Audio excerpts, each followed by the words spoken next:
right, so here is a modified version of my easy morning routine to decrease any stress on the shoulders or wrists if you're having any trouble at all. So I have awesome modifications for pretty much everything that I do. There is a way to do it in different forms so that you are not stressing other parts of your body, and then you can maybe work up to then doing the actual morning routine how I have laid it out. So here is the modification for kind of cat-cow, and it's really just getting your spine moving. So two things are you're working on both motions of your spine, the kind of rounding, which is flexion of the spine. So what I think about is rounding my body, sitting in the chair, rounding my body around, kind of imagining a beach ball in front of me and wrapping my body around it. Okay, so yes, I get that nice rounding of the shoulders and kind of even through my head as I bring in my chin to my chest. But then I'm also rolling my hips backwards so that I'm kind of pressing more through my tailbone. And then I'm doing the opposite then. I'm pulling my chest through and up, extending my neck up if it's okay for my head. And then I'm rolling my hips forward so that I'm then sitting on my sit bones if you're a yogi. So those, the bones more of your hips. So a little bit of extension there. And then I roll back. I like to just keep my hands on my knees so then they're stable. Getting as much flexion, so as much rounding through the spine as I can.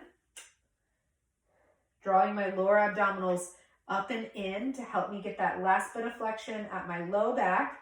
And then opposite, pulling my chest through and extending head and neck. And just rocking back and forth with your breath. Exhale.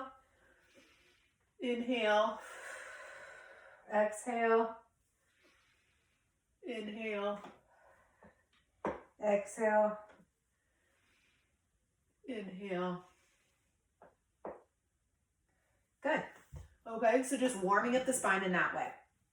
All right, so next one that I like to do to mimic child's pose, if, this one's not going to necessarily hurt your wrists at all when you're in the position, but this is a modification if you just want to do these while you're sitting in your chair throughout the day. So widening your feet right on the end of the chair, and all you're going to do is roll down and go touching the ground.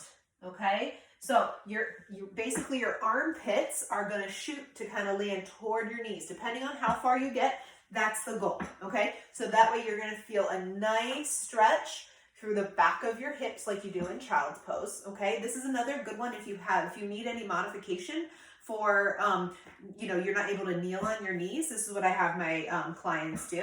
So again, rounding through, and you're trying to draw your armpits kind of toward your knees there. And you can just let your head dangle if that feels okay. Take a couple deep breaths, trying to breathe all the way down as far as you can to stretch those back muscles, stretch the hip muscles, and keep your feet really, really grounded on the floor for that one. Okay, so that's a modification for child's pose, which is in my morning program.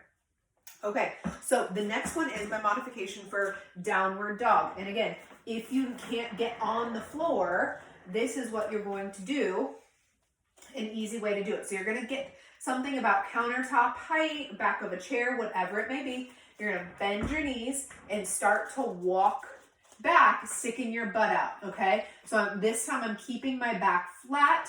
I'm walking my feet back.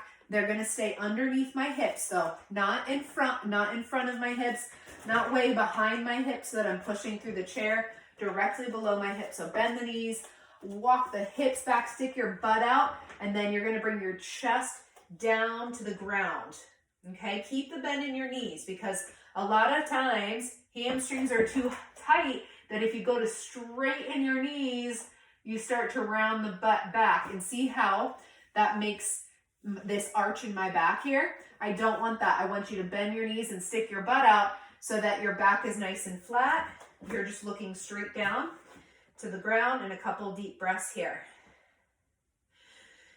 So this stretches the back of the legs and the shoulders just like downward dog without as much pressing through your hands, okay?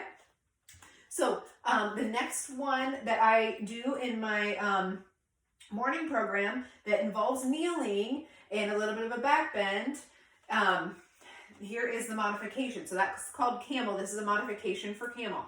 Okay, so what you're going to do is take your hands and you're going to just gently clasp them behind your back. And all you're going to do is reach down to the ground, pinch your shoulder blades back, and then look up to the ceiling. If you can even do this one without straining your neck. If you feel like that's a strain and that's uncomfortable, just skip that part and you can work up to it later. But basically, you're just going to draw the shoulder blades back and reach your hands toward the ground, staying nice and tall. Okay, if you feel like you want more stretch through the hips, which is what that full camel does as you're going back, is you can do this if you feel comfortable to then do a little gentle lean back. If that's not too pinchy on the low back, you can do that and open up the front of the body. Maybe feel a stretch through your abdominals here. Okay? All right, so the last one that I do in my program is I do what I call crab. So that one is a little bit tougher to get the modification to, but essentially what you can do is take that chair again, and this one's on wheels, so I'm backing it up against the wall so it doesn't move on me. And what you're gonna do is you're actually going to sit, and you can do this with a couch too, sit with it right up against your back. Then you're gonna bend your knees in as far as they go comfortably, okay? Support your head with your hands and really wing those elbows open to get a nice stretch in the front of your body. And then you're just gonna lift the hips, okay? So I have arms on this chair, probably not the best idea because I want your elbows to stay splayed out to the side as far as they can. But this one, what it does is this hip lift really activates your glutes, and it's a nice strengthening routine.